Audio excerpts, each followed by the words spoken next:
स्वागत। आज हम शक्ति पाने और उसे कायम रखने के कुछ दिलचस्प तरीकों पर बात कर रहे हैं। जी। हमारे पास शक्ति के 48 नियम किताब से कुछ अंश हैं। पहले 10 नियम उदाहरणों के साथ हाँ। देखना यह है कि ये नियम आखिर काम कैसे करते हैं और क्यों इतने प्रभावशाली माने जाते हैं। चलिए खोलकर समझते हैं इसे। हाँ, बिल्कुल। और ये समझना जरूरी है कि ये नियम कोई नैतिक सलाह नहीं है। अच्छा। ये बस अवलोकन है, इतिहास और रणनीति से निकले हुए कि शक्ति कैसे काम करती है असल में। इन्हें जानने का एक फायदा ये भी है मेरे ख्याल से कि हम दूसरों की ऐसी चालों को पहचान सकें और शायद उनसे बच भी सकें। हाँ, ये बात तो है। तो पहला नियम कहता है अपने मालिक से बेहतर मत दिखो। ये थोड़ा थोड़ा अजीब है।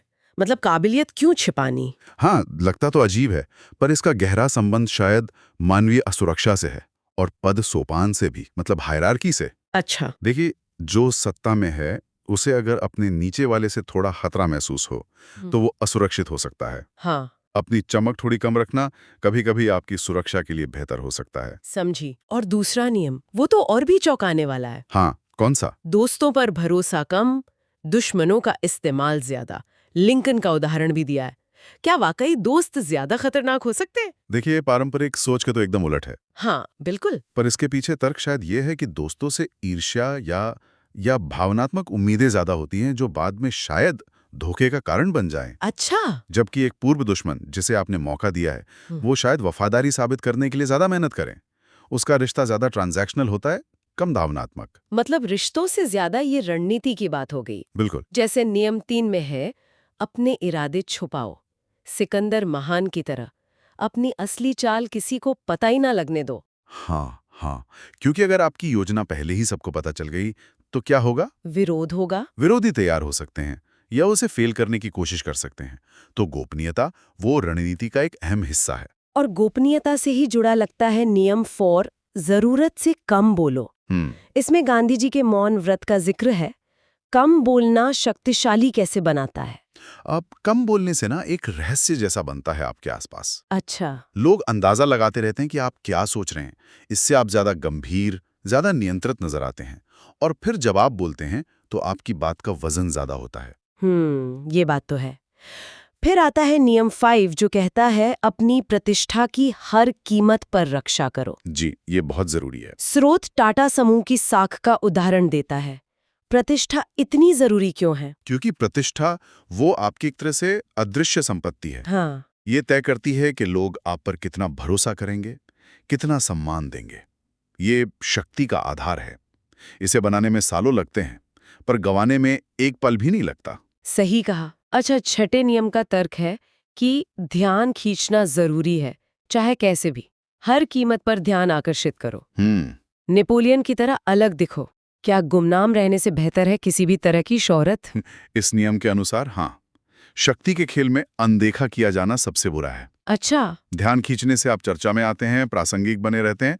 बेशक तरीका मायने रखता है, पर दिखना वो पहली शर्त है। अगला नियम थोड़ा विवादास्पद लगता है मुझे। नियम 7, दूसरों से काम करवाओ पर श्रेय खुद लो। हाँ हाँ, ये सुनने में थोड़ा एडिसन और बल्ब का उदाहरण है। हाँ, ये नेतृत्व में अक्सर दिखता है। देखिए, जो व्यक्ति किसी विचार को सफल बनाता है या उसे दुनिया के सामने लाता है, अक्सर श्रेय उसी को मिल जाता है। भले ही पीछे कई लोगों की मेहनत हो, ये दिखाता है कि कहानी को कौन नियंत्रण कर रहा है। श्रेय भी उसी को मिलता है। मतलब कहानी गढ़ने की बात है एक तरह से। हाँ हाँ। फिर नियम 8 है, लोगों को अपने पास बुलाओ, खुद मत जाओ। जैसे मुगल बादशाह दरबारियों को बुलाते थे। इसमें नियंत्रण कैसे सधता है? जब लोग आपके पास आते हैं तो आप अपनी शर्तों पर मिलते हैं, अपने माहौल में। जी। इससे आप मनोवैज्ञानिक रूप से ज्यादा मजबूत स्थिति में होते हैं। शक्ति का संतुलन आपकी तरफ झुक जाता है। अच्छा। नियम 9 की बात करें तो बहस से नहीं, अपने कामों से जीतो। गांधी जी के सत्याग्रह का जिक्र फिर से है। हाँ, कर्म शब्दों से ज्यादा शक्तिशाली क्यों है? क्योंकि कर्म वो ठोस परिणाम दिखाते हैं, वो यथार्थ को बदलते हैं। बहसें अक्सर सिर्फ राय बदल सकती हैं, वो भी शायद कुछ देर के लिए। असली जीत तो नतीजे दिखाने से मिलती है, काम करके दिखाने से। सही। और आखिर में नियम 10, संक्रमित मत हो, दुखी और बदकिस्मत लोगों से बचो। ये थोड़ा कठोर लगता है। हाँ, है तो कठोर। क्या वाकई नकारात्मकता फैलती है? मनोवैज्ञानिक तौर पर देखें तो हाँ, संगति का असर तो पड़ता ही है। अच्छा। लगातार निराशा या नकारात्मकता के माहौल में रहने से आपकी अपनी ऊर्जा, आपकी सोच, फैसले लेने की क्षमता, ये सब प्रभावित हो सकती हैं। ये नियम शायद आत्मसंरक्षण की बात कर रहा है कि अपनी मानसिक शांति बचाए रखो। समझी। प्रासंगिकता है। बिल्कुल। तो शुरुआत करते हैं नियम 11 से। लोगों को खुद पर निर्भर बनाओ। स्रोत में मुगल बादशाहों का जिक्र है, कैसे वो जागीरें मतलब जमीन वगैरह देकर सामंतों को खुद पर आश्रित रखते थे। हाँ, और ये निर्भरता सिर्फ कह सकते हैं व्यावहारिक नहीं होती, ये मनोवैज्ञानिक भी होती है। अच्छा, कैसे?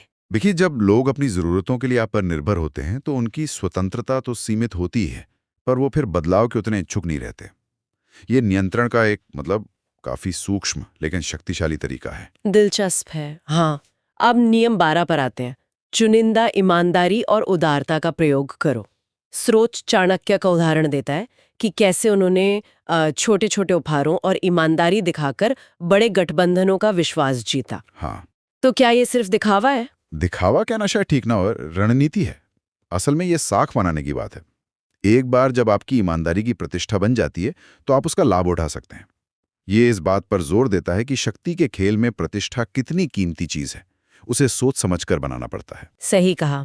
अगला नियम नंबर 13, ये काफी व्यवहारिक लगता है मुझे।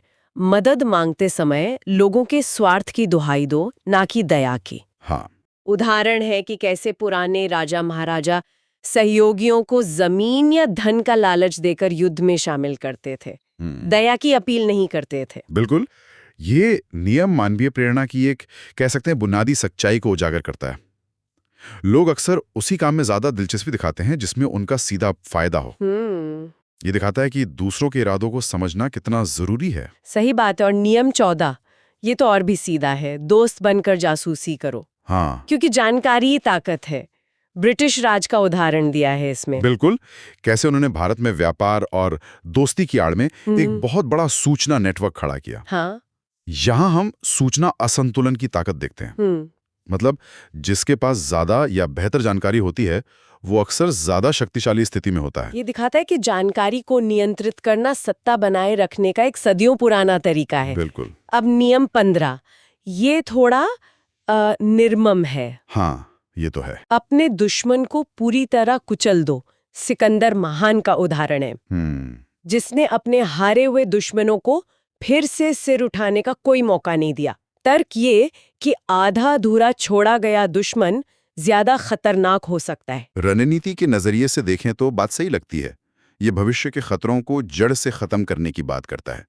कठोर जरूर है, पर यह इस विचार पर आधारित है कि अधूरी जीत अक्सर अस्थिर होती है और आगे चलकर शायद ज्यादा बड़ी कीमत चुकानी पड़ सकती है। ठीक है।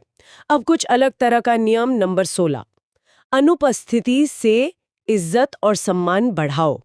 यानी हर समय मौजूद रहने से आपकी कद्र कम हो जाती है। हाँ, स्रोत में संत कबीरदास का उदाहरण है।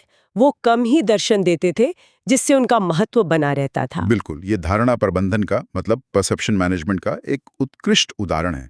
अपनी उपलब्धता को नियंत्रित करके आप अपनी कीमत और रहस्य बढ़ा सकते हैं। अच्छा। जो चीज दुर्लभ होती है उसे अक्सर ज्यादा मूल्यवान माना जाता है। ये अपनी छवि पर नियंत्रण रखने की रणनीति है। सही। नियम 17 कहता है, दूसरों को अनिश्चितता और आतंक में रखो, एक अप्रत्याशित माहौल बनाओ। शिवाजी महाराज के अचानक और अप्रत्याशित हमलों का जिक्र है इसमें। हाँ, जिससे दुश्मन हमेशा भ्रम और भय में रहते थे। अप्रत्याशित होना एक मनोवैज्ञानिक हथियार है ना? जब आपके विरोधी आपकी अगली चाल का अंदाजा नहीं लगा सकते तो वो रक्षात्मक हो जाते हैं। उनकी योजना बनाने की क्षमता कमजोर पड़ जाती है। हाँ, ये बात तो है। ये आपको पहल करने का मौका देता है। लेकिन फिर नियम 18 इसकी विपरीत सलाह देता है। हाँ, ये भी दिलचस्प है। सुरक्षा के लिए किला मत बनाओ, अलगाव खतरनाक है। बहमनी सुल्तानों का उदाहरण है, जिन्होंने जनता और दरबारियों से दूरी बना ली और आखिर में सत्ता खो दी। ये बहुत महत्वपूर्ण है। अलगाव आपको जानकारी के स्रोतों से काट देता है, जमीनी हकीकत से दूर कर देता है। सही। जो लोग सोचते हैं कि किले में बंद होकर वो सुरक्षित हैं, वो अक्सर अंदरूनी खतरों या बदलती परिस्थितियों से अनजान रह जाते हैं। जुड़ाव असल में ज्यादा सुरक्षा देता है। अब नियम 19 ये चेतावनी देता है, जानो कि तुम किससे भिड़ रहे हो। गलत दुश्मन मत चुनो। हाँ, हिटलर का द्वितीय विश्व युद्ध में रूस पर हमला करने का फैसला शायद इसका एक बड़ा उदाहरण है। बिल्कुल। हर लड़ाई जीतने लायक नहीं होती और दुश्मन की ताकत को कम आंकना घातक हो सकता है। सही। ये संसाधनों के सही इस्तेमाल और रणनीतिक समझ की बात है। अपनी सीमाओं को जानना जरूरी है। और ये पहचानना कि कौन सी लड़ाई लड़ने लायक है और कौन सी नहीं, ये शक्ति बनाए रखने के लिए उतना ही जरूरी है जितना कि जीतना। सही कहा। गलत लड़ाई आपकी सारी ताकत खत्म कर सकती है। हाँ। और आखिर में नियम 20, किसी के प्रति प्रतिबद्ध मत रहो। चाणक्य का फिर से उदाहरण है, जिन्होंने किसी एक राजा या पक्ष के प्रति अंधी निष्ठा नहीं दिखाई, बल्कि अपने अंतिम लक्ष्य के लिए परिस्थितियों के अनुसार अपनी निष्ठा बदली। ये लचीलेपन और स्वायत्ता के महत्व को दिखाता है। हाँ, किसी एक पक्ष से बन जाने से आपके विकल्प सीमित हो जाते हैं। अपनी स्वतंत्रता बनाए रखने से आप बदलती परिस्थितियों के अनुसार ढल सकते हैं और हमेशा अपने हितों को प्राथमिकता दे सकते हैं। एक तरह से नियम 21 से किसी मूर्ख को पकड़ने के लिए मूर्ख बनो, मतलब जरूरत पड़ने पर जानबूझकर कमजोर या क्या कहते हैं कमक्ल दिखना। स्रोत में अकबर का उदाहरण दिया है कि वो दरबार में कभी कभी ऐसा करते थे, पर ये थोड़ा अजीब नहीं लगता आज की दुनिया में कहीं ये उल्टा ना पड़ जाए? हाँ, ये सवाल तो उठता है, लेकिन देखिए ये एक सोचा समझा जोखिम है। अच्छा। इसका असली मकसद है अपनी होशियारी या अपने इरादों को छुपाना। जब सामने वाला आपको कम आंकता है तो वो थोड़ा लापरवाह हो जाता है और बस वहीं आपको बढ़त मिल जाती है। ओके। ये एक तरह से अपनी असली ताकत को छुपाकर दुश्मन को मनोवैज्ञानिक तौर पर कमजोर करने जैसा है। कमजोर दिखना भी ताकत बचाने का एक तरीका हो सकता है। दिलचस्प। तो कभी-कभी पीछे हटना या कमजोर दिखना भी एक रणनीति है। शायद इसी से जुड़ा है नियम 22 भी। आत्मसमर्पण की युक्ति का प्रयोग करें, कमजोरी को शक्ति में बदलें। मतलब हार मान लेना भी एक चाल हो सकती है। बिल्कुल बिल्कुल। ये देखने में शायद तात्कालिक हार लगे, हाँ। लेकिन रणनीतिक समर्पण आपको वक्त देता है। वक्त किस लिए? संभलने का, फिर से ताकत जुटाने का, या फिर दुश्मन को एक झूठे सुरक्षा के एहसास में डालने का। ये दिखाता है कि शक्ति हमेशा सीधी टक्कर में ही नहीं होती। कभी कभी झुककर भी आप लंबी दौड़ में आगे निकल सकते हैं। सही बात है। तो छिपाने या पीछे हटने के अलावा शक्ति को सही जगह लगाना भी उतना ही जरूरी है। नियम 23, अपनी शक्तियों को केंद्रित करो। हाँ, ये बहुत महत्वपूर्ण है। स्रोत में शिवाजी महाराज का उदाहरण है, जिन्होंने सीमित संसाधनों को एक जगह लगाकर बड़ी ताकतों को चुनौती दी। और ये देखिए, सिर्फ सेना या पैसे के बारे में नहीं है, ये सिद्धांत हर जगह लागू होता है। जैसे आपकी मानसिक ऊर्जा, आपका समय, आपकी सामाजिक पूंजी, इन सब को अगर आप एक ही महत्वपूर्ण लक्ष्य पर केंद्रित करते हैं तो बिखरी हुई कोशिशों से कई ज्यादा असरदार होता है। फोकस ही आपकी सीमित ऊर्जा को असीमित प्रभाव में बदल सकता है। सही कहा। आगे बढ़ते हैं नियम 25 पर। स्वयं को फिर से गढ़ें, मतलब अपनी सार्वजनिक पहचान को बदलना या बनाना। नेपोलियन का उदाहरण है, साधारण सैनिक से सम्राट। लेकिन ये होता कैसे है? सिर्फ पद बदलने से तो छवि नहीं बदलती ना? नहीं, ये उससे कहीं ज्यादा गहरा है। इसका मतलब सिर्फ कपड़े बदलना या कोई टाइटल लेना नहीं है। तो फिर? इसका मतलब है अपने व्यवहार, अपनी कहानी और लोग आपके बारे में जो किस्से सुनाते हैं, उन सब पर एक सचेत नियंत्रण रखना। आप दुनिया को बताते हैं कि आपको कैसे देखा जाए। ये अपनी पहचान का सक्रिय प्रबंधन है और ये शक्ति का एक बहुत अहम हिस्सा है। और अपनी छवि गढ़ने के साथ साथ शायद अपने इरादों को भी मजबूती से दिखाना जरूरी है। जैसे नियम 28 कहता है, साहस के साथ काम में जुटे, हिचकिचाहट शक्ति कम करती है। हाँ बिल्कुल, क्योंकि हिचकिचाहट जो है वो संदेह पैदा करती है, दूसरों में भी और शायद खुद आप में भी। अच्छा। जब आप बोल्ड होकर कोई कदम उठाते हैं तो वो आत्मविश्वास और निश्चय दिखाता है और अक्सर ये एक सेल्फ फुलफिलिंग प्रोफेसी बन जाता है। मतलब आपके साहस को देखकर दूसरे या तो पीछे हट सकते हैं या आपका साथ दे सकते हैं। कायरता से ज्यादा खतरनाक कुछ नहीं, ऐसा ये नियम सुझाता है। और अंत में एक और बड़ा दिलचस्प नियम 30, अपनी उपलब्धियों को सहज दिखाओ। हाँ, ये मेरा पसंदीदा है। स्रोत में ताजमहल का जिक्र है, जिसे शाहजहां ने ऐसे प्रस्तुत किया मानो ये उनके लिए कोई बहुत बड़ा या मुश्किल काम ना रहा हो, जबकि असलियत में तो वो एक विशाल परियोजना थी। बिल्कुल, यहाँ फिर से मनोविज्ञान काम कर रहा है। जब कोई बहुत मुश्किल काम भी आसानी से किया हुआ लगता है तो उसे करने वाले की काबिलियत और शक्ति का प्रभाव कई गुना बढ़ जाता है। अच्छा। इसे स्प्रेज़ातुरा कहते हैं, मतलब सोची समझी सहजता। लोगों को लगता है कि अरे इनके लिए तो ये बाएं हाथ का खेल था। ये आपकी प्रतिष्ठा को और रहस्यमयी और ज्यादा प्रभावशाली बनाता है। तो इन कुछ नियमों को देखकर 21, 22, 23, 25, 28, 30 ये तो साफ है कि शक्ति सिर्फ जोर दिखाने में नहीं है। नहीं, बिल्कुल नहीं। बल्कि धारणाओं को गढ़ने में, अपनी ऊर्जा को सही दिशा देने में, कब पीछे हटना है ये जानने में और अपनी छवि पर नियंत्रण रखने में भी है। एकदम सही। ये रणनीतियां दिखाती हैं कि मानवीय व्यवहार, धारणाएं और विश्वास कितने शक्तिशाली हथियार हो सकते हैं शक्ति के इस खेल में। और ये कोई नई इजाद नहीं है। ये सदियों से आजमाई हुई तरकीबें हैं जो मानव स्वभाव की गहरी समझ पर आधारित हैं। शक्ति के 48 नियम पर हमारी चर्चा जारी है और आज हम देख रहे हैं नियम 31 से 40। हाँ, और ये नियम शक्ति की कुछ और परतें खोलते हैं, है ना? मतलब धारणा, मनोविज्ञान, समय। बिल्कुल। तो चलिए सीधे नियम 31 पर आते हैं, विकल्पों को नियंत्रित करो। हाँ, ये बड़ा दिलचस्प है। स्रोत कहता है कि लोगों को चुनने दो, लेकिन सिर्फ वही विकल्प दो जो आपको फायदा दें। बिल्कुल ऐसा लगे कि आजादी है पर नतीजा आपके हाथ में हो। स्रोत में वो राजनेताओं वाला उदाहरण है ना। हाँ, कि कैसे वो बहस का मुद्दा ही ऐसा सेट करते हैं कि कोई भी जवाब उनके काम आ जाए। एक तरह से ये स्वतंत्रता का भ्रम है। अच्छा, और फिर नियम 32, लोगों की कल्पनाओं से खेलो। ये तो बहुत शक्तिशाली है। मतलब स्रोत में गांधी जी का उदाहरण दिया है, संपूर्ण स्वराज का सपना। जब आप लोगों की उम्मीदों, उनकी कल्पनाओं को छूते हैं तो तर्क कहीं पीछे रह जाता है। एक भावनात्मक जुड़ाव बनता है जो लाखों को प्रेरित कर सकता है। सही कहा। तो ये दोनों नियम 31 और 32 असल में धारणा को आकार देने के बारे में है। हाँ, एक विकल्पों से, दूसरा भावनाओं से। लेकिन फिर नियम 33 सीधा है, हर व्यक्ति की कमजोरी पहचानो। हाँ, ये थोड़ा कह सकते हैं कि ज्यादा व्यवहारिक या शायद जोड़ तोड़ वाला नियम है। स्रोत चाणक्य का जिक्र करता है। ये जानना कि किसी की दुखती रग क्या है या उन्हें किस चीज से प्रेरित किया जा सकता है या डराया जा सकता है, ये शक्ति का एक अहम जरिया है, ऐसा स्रोत मानता है। और इसी तरह का एक और नियम है 39, मतभेद और कलह को हवा दो। उफ, ये तो काफी विवादास्पद है। स्रोत ब्रिटिश फूट डालो और राज करो नीति का उदाहरण देता है। रणनीति साफ है, अंदरूनी फूट का फायदा उठाकर बाहरी ताकत बनाए रखना। और स्रोत ये दिखाता है कि कैसे दूसरों की कमजोरियों या उनके आपसी झगड़ों को अपने हक में इस्तेमाल किया जा सकता है। बस स्पष्ट कर दें, हम यहाँ सिर्फ स्रोत में दिए गए विचारों और उदाहरणों को बता रहे हैं। हाँ, ये बताना जरूरी है। अच्छा, ये तो हुए दूसरों पर नियंत्रण की बात, लेकिन कुछ नियम खुद की छवि पर भी हैं। जैसे नियम 34, शाही अंदाज में जियो। हाँ, और नियम 37, भव्य नाटकीय दृश्य रचो। और साथ में नियम 38, सोचो अपनी मर्जी से लेकिन व्यवहार सब जैसा रखो। इनमें क्या संबंध है? इनमें एक संतुलन साधने की बात है, मुझे लगता है। नियम 34 श्रोत महाराणा प्रताप का उदाहरण देता है। कहता है कि आपका बर्ताव तय करता है लोग आपको कैसे देखेंगे। शाही अंदाज दिखाओ तो सम्मान मिलेगा। बिल्कुल। फिर नियम 37 नेहरू जी का तिरंगा फहराने वाला उदाहरण, वो प्रतीकवाद की ताकत दिखाता है, भव्यता, ड्रामा।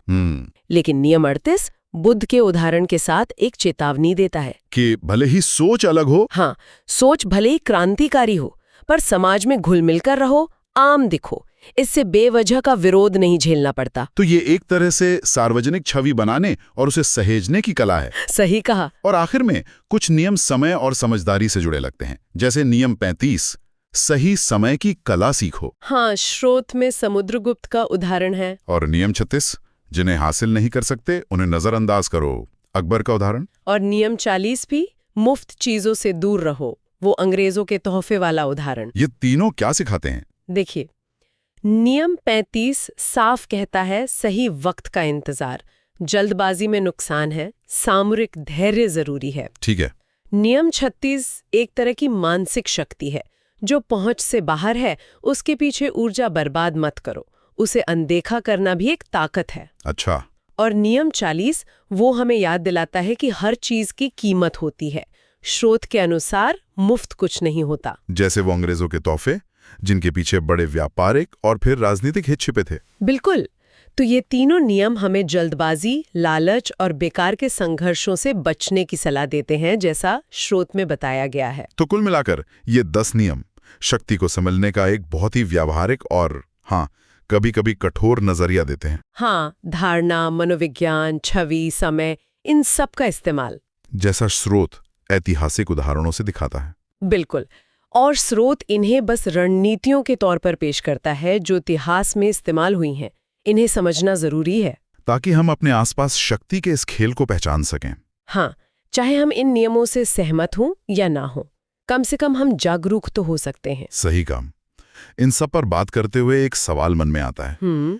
शक्ति का दिखावा, मतलब उसकी धारणा बनाना, ये असलियत पर कितना भारी पड़ सकता है? क्या धारणा गढ़ने की कला, जैसा इन नियमों से लगता है, कभी-कभी असली ताकत से भी ज्यादा महत्वपूर्ण हो जाती है? आज हम शक्ति के 48 नियम किताब के आखिरी हिस्से पर बात कर रहे हैं। नियम 41 से 48। कोशिश करेंगे कि इन अंतिम 8 नियमों के पीछे का जो सार है उसे समझें। हाँ, बिल्कुल। और ये जो आखिरी नियम है ना, ये काफी दिलचस्प है, क्योंकि इनमें सीधी सपाट शक्ति प्रदर्शन की जगह ज्यादातर सूक्ष्म रणनीति और बदलते हालात में ढलने की बात है। हाँ, मतलब ताकत से ज्यादा यहाँ दिमाग और साइकोलॉजी का खेल ज्यादा लगता है। सही कहा। यहाँ चतुराई और मनोवैज्ञानिक समझ ज्यादा मायने रखती है। तो चलिए नियम 41 से ही शुरू करते हैं। किसी महान व्यक्ति के रास्ते पर मत चलो, मतलब उनकी नकल मत करो। स्रोत कहते हैं कि दूसरों की परछाई में रहना ठीक नहीं। औरंगजेब का उदाहरण भी है, जिसने शाहजहां जैसा बनने की कोशिश की, पर वो बात नहीं बनी। क्यों? नकल करना तो आसान लगता है। हाँ, लगता तो आसान है, पर इसमें 2 बड़ी दिक्कतें हैं। पहली तो ये कि आप अपनी, मतलब जो आपकी असल पहचान है, वो खो देते हैं। और दूसरा, देखिए, जिस माहौल में पहले वाले इंसान को कामयाबी मिली, जरूरी नहीं वही माहौल आपको भी मिले। औरंगजेब के वक्त की चुनौतियां अलग थीं शाहजहां से। अच्छा। तो सिर्फ नकल से काम नहीं चलता, अपनी पहचान बनाना ही लंबे समय तक टिकने वाली शक्ति है। समझ गया। अच्छा, ये तो हुई अपनी पहचान बनाने की बात, लेकिन फिर नियम 42 है, चरवाहे पर हमला करो, भेड़ें बिखर जाएंगी। एकदम उल्टा, मतलब सीधा लीडर को निशाना बनाओ। स्रोत इसमें अंग्रेजों की रणनीति का जिक्र करते हैं। ये कितना कारगर होता है? ये उन ग्रुप्स के लिए बहुत असरदार है जहां सब कुछ लीडर पर ही टिका होता है, मतलब जहां सेंट्रलाइज्ड लीडरशिप हो। किसी ग्रुप की दिशा, उसकी एकता अक्सर उसके नेता पर ही निर्भर करती है ना। तो अगर नेता को हटा दें या कमजोर कर दें तो जाहिर है कंफ्यूजन फैलेगा, ग्रुप बिखर सकता है। ये दिखाता है कि लीडर कितना जरूरी और साथ ही कितना वल्नरेबल भी हो सकता है। बिल्कुल। तो एक तरफ ये सीधी चोट और दूसरी तरफ नियम 43 कहता है लोगों के दिल और दिमाग पर काम करो। ये तो बिल्कुल अलग है।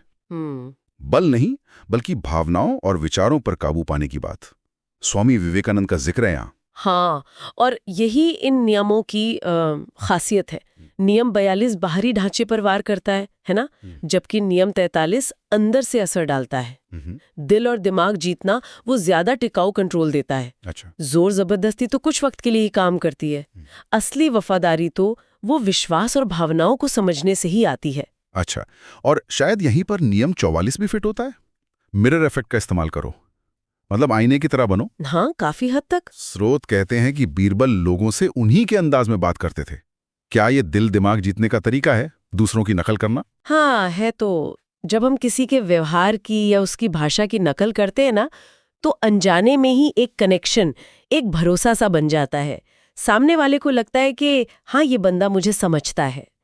पर इसका इस्तेमाल बहुत सावधानी से करना पड़ता है। क्यों? अगर ये नकली लगे ना, तो इसका उल्टा असर भी हो सकता है।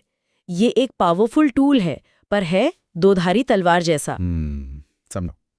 अच्छा, साइकोलॉजी से हटकर नियम 45 थोड़ा प्रैक्टिकल लगता है। बदलाव की जरूरत बताओ, पर धीरे धीरे लागू करो। स्रोत कहते हैं कि अचानक बदलाव से लोग विरोध करते हैं, जैसे स्वतंत्रता आंदोलन भी धीरे धीरे स्टेप्स में आगे बढ़ा था। हाँ, ये इंसानी स्वभाव की बात है। देखिए, लोगों को आदत और स्थिरता पसंद होती है। एकदम से बड़ा बदलाव आ जाए तो वो असहज हो जाते हैं, डर जाते हैं। तो अगर कोई बड़ा सुधार लाना है तो उसे छोटे छोटे हिस्सों में तोड़कर धीरे धीरे लागू करना ज्यादा असरदार होता है। लोगों को आदत डालनी पड़ती है। ये धैर्य का खेल है। से और फिर आता है नियम 46, जो मुझे हमेशा थोड़ा मतलब अजीब लगता है। बहुत ज्यादा परफेक्ट मत दिखो। स्रोत कहते हैं ज्यादा अच्छा दिखने से जलन पैदा होती है, जैसे कौरवों को अर्जुन से होती थी। परफेक्ट दिखने में क्या बुराई है? बुराई परफेक्ट होने में नहीं, परफेक्ट दिखने में। जब कोई हर तरह से बिल्कुल उत्तम नजर आता है ना, तो बाकी लोगों को उससे दूरी सी महसूस होती है। कभी कभी तो जलन या खतरा भी महसूस होता है। थोड़ी बहुत कमियां दिखाने से आप ज्यादा मानवीय लगते हैं, ज्यादा भरोसेमंद। लोग आपसे आसानी से जुड़ पाते हैं। ओह, अच्छा, मतलब थोड़ा रिलेटेबल बने रहना। हाँ बिल्कुल। और लोग आपको दुश्मन की तरह नहीं देखते फिर। ये दिलचस्प है। और इसी से जुड़ा हुआ लगता है नियम 47, जीत के बाद भी हद में रहो। मतलब मंजिल मिल जाए तो रुको, ज्यादा लालच मत करो। सिकंदर का उदाहरण है यहाँ। ये आत्मनियंत्रण और दूर तक सोचने की बात है। देखिए, कामयाबी का नशा होता है, उसमें लोग अक्सर अपनी हदें भूल जाते हैं और बेवजह के खतरे मोल लेते हैं। सिकंदर दुनिया जीतना चाहता था, पर उसकी सेना थक गई और आखिर में साम्राज्य भी तो बिखर गया। ये जानना कि कब रुकना है उतना ही जरूरी है जितना ये जानना कि कब आगे बढ़ना है। बहुत सही। और अब आखिरी नियम, नियम 48, निराकार बनो, बिना किसी रूप के। स्रोत कहता है पानी की तरह बनो, जिसका कोई तय आकार नहीं होता, किसी भी बर्तन में ढल जाता है। शक्ति के हिसाब से इसका क्या मतलब हुआ? ये शायद इन सभी आखिरी नियमों का निचोड़ है। निराकार होने का मतलब है कि आप अप्रत्याशित रहे, किसी की पकड़ में ना आए और किसी भी हालात के मुताबिक खुद को ढाल लें। जिसका कोई तय पैटर्न या रूप नहीं होता ना, उसे समझना, उस पर हमला करना मुश्किल होता है। तो मतलब स्थिरता नहीं, लचीलापन ही असली ताकत है। हाँ बिल्कुल, लचीलापन और गतिशीलता। ये सिर्फ बाहरी रूप बदलने की बात नहीं है, बल्कि आपकी सोच और आपकी रणनीति में लचीलापन होना चाहिए। तो नियम 41 से 48 तक हमने देखा, अपनी राह बनाना, लीडर को टारगेट करना, लोगों के मन पर काम करना, आईने की तरह बनना, धीरे धीरे बदलाव लाना, परफेक्ट न देखना, सही वक्त पर रुकना और आखिर में पानी की तरह बन जाना। बिल्कुल। इन आखिरी नियमों में एक पैटर्न साफ दिखता है। सीधा टकराव कम और अप्रत्यक्ष तरीके, मनोवैज्ञानिक चालें और हालात के हिसाब से ढलना, इस पर जोर है।